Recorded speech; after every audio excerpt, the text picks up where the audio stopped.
begini, selama ini kan cerita tentang Isra dan Mi'raj itu kita dapat dari riwayat-riwayat. Iya. Nah, apakah kita sudah mempelajari dan menelusuri sendiri riwayat-riwayat itu? Jadi yang namanya perjalanan atau misalnya yang namanya sejarah itu bukan serba katanya. Karena yang namanya apalagi perjalanan seorang nabi, seorang rasul, seorang utusan. Nah, perjalanan ini sangat penting dan sering dibahas, tapi semuanya jadi serba katanya. Kenapa ini semua jadi serba katanya? Apa yang terjadi dengan umat ini gitu loh. Kenapa kita tidak secara kritis mempelajari secara dan menelusuri, terutama menelusuri. Iya. Ada apa sih di Masjidil Aqsa? Betul. Ada apa sih di Masjidil Haram? Apakah dulu namanya Al-Aqsa? Atau sebelum itu apa dan sebagainya? Dan ternyata itu ada keterkaitannya. Iya. Mengapa diperjalankan? Mengapa dari Masjidil Haram ke Masjidil Aqsa? Apa yang terjadi? Teleportkah? Dan kenapa di Masjidil Haram dan kenapa di Masjidil Aqsa? Nah, itu dia. Apa yang ada di sana gitu loh. Iya, betul. Yang membuat Rasulullah SAW itu mampu bergerak seperti itu. Itu kalau menelusuri dari baca-baca sirah Nabawiyah cukup nggak, Kang? Nggak cukup. Kita harus menelusuri dengan meneliti. Oke. Ada apa di sana?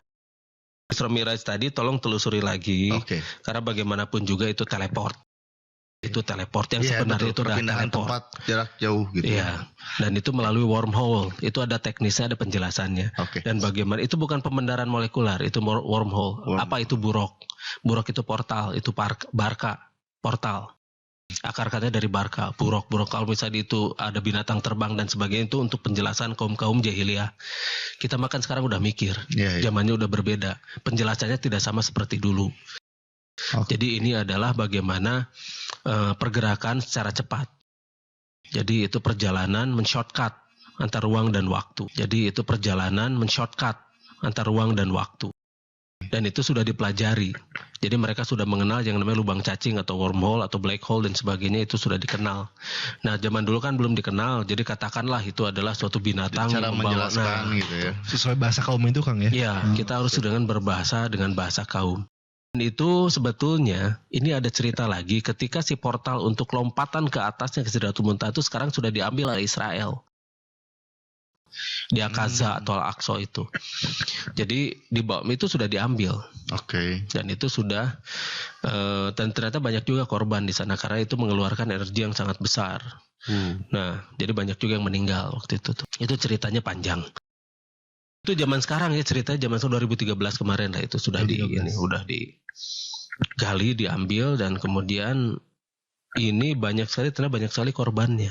Oke. Karena ada radiasinya kan. Karena sampai kemarin sebelum itu terbawa itu terambil itu masih dipakai lompatan oleh probe itu. Ini pernah Yerusalem itu menyaksikan mereka pakai ini kan kamera cerdas itu handphone cerdas itu ya smartphone.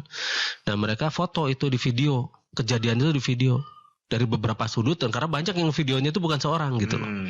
Si lompatan probe-nya itu. Ya cuek aja mereka mah.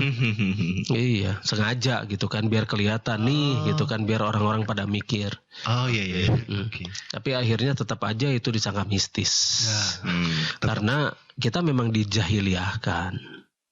Sampai sekarang kita dididik hal-hal yang sebenarnya tidak perlu, otak kita itu dijali hal-hal yang nanti tidak terpakai seumur hidup.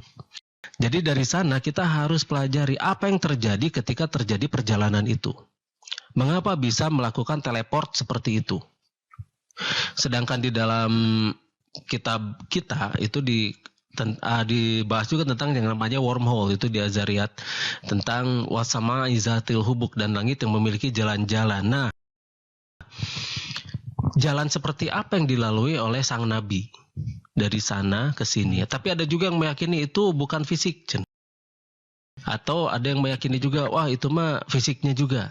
Ya silahkan, itu silahkan, pro dan kontra mah selalu ada. Itu pilihan kan? Itu pilihan. Jadi kita tidak perlu memaksakan pendapat. Itu salahnya di kita itu. Beda pendapat langsung dicap kafir atau sesat itu nggak boleh. Karena kita tidak pernah tahu. Siapa tahu orang itu yang benar, kita yang salah. Iya benar. Gitu kan. Ya jadi kita juga harus bijaksana. Jadi kita tidak boleh mencap. Kalau ada pendapat ya silahkan. Kalau kita tidak yakin selesai gitu kan. Tidak perlu jadi ngago goreng atau ngejelek-jelekin orang itu. Tidak seperti itu. Karena Islam tuh mengenal yang namanya tabayun. Nah, makanya kita mentabayun itu. Bagaimana cerita yang sesungguhnya tentang perjalanan itu. Yang selama ini hanya orang meraba-raba. Bagaimana dari Al-Aqsa ke Sidratul Muntaha. Apa yang terjadi di sana? Apakah benar seperti itu kejadiannya? Nah, sedangkan di dalam Al-Quran sendiri atau kitab suci yang kita baca sendiri itu tidak detail kan ceritanya ya, tidak detail. Iya, tidak detail ya. Masih banyak tanda tanya ya tadi ya. Iya, terlalu banyak riwayat-riwayat yang harus kita telusuri lagi.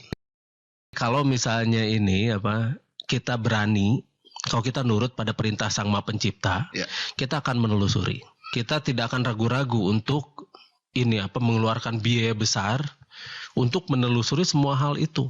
Memang perlu biaya besar Kang penelitian? Iyalah. Oh iya ya. Iya, selama ini tuh waduh biaya yang Al-Aqsa gitu ya. Iya, yang saya keluarkan tuh besar untuk menelusuri itu. Jadi tapi kita jalan terus. Harus ditempuh itu ya. Harus ditempuh. Gitu. Karena jangan sampai serba katanya. Karena kita bersaksi kan. Iya. Kita bersaksi bahwa tidak ada Tuhan selain Allah, dan kita juga bersaksi bahwa Muhammad itu utusan Allah. Nah, iya betul. Iya. Bersaksinya bahwa utusan bagaimana? Gimana kan kita harus menelusuri kan. Kesaksian kita itu harus dibuktikan dengan penelusuran. Jangan hanya kesaksian hanya berdasarkan katanya dan katanya. Itu mah katanya bukan kesaksian atuh. Tulisan yang beredar saat ini gitu. Iya. Buku dari googling. Kan itu mah pendapat. Iya. Pendapat seseorang yang ditulis itulah buku, begitu kan? Betul. Pendapat seseorang yang ditulis. Nah, masalahnya apakah orang itu benar atau tidak, kita sendiri yang harus membuktikan secara objektif. Jadi jangan sampai orang ngarang, nih pengarang buku ini yang amat dihormati, ya silahkan. Ya kalau tidak sependapat jangan usil juga. Itu kan pendapat saya. Dan nanti yang ditanya juga saya kok, bukan kalian yang ditanya nanti.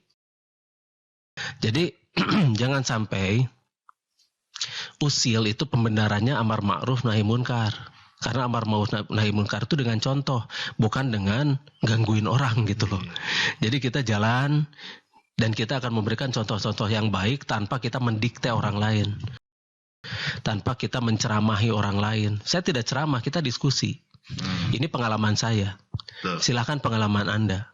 Gitu kan. Nah makanya kita harus bertabayun, termasuk cerita Isra Mi'raj juga. Kita harus bertabayun, kita harus menelusuri. 4M atau bahasa Indonesia namanya. Menelusuri, terus meneliti. Terus mulai dari sana itu kita itu berpikir ya, memikirkan dan lalu mengetahui. Oke. Menalari. 4M ya. Ya 4M Indonesia. Kalau bahasa Sunda mah nalusur, naluntik, nalar, nalipak. Jadi kita nalipak itu mengetahui.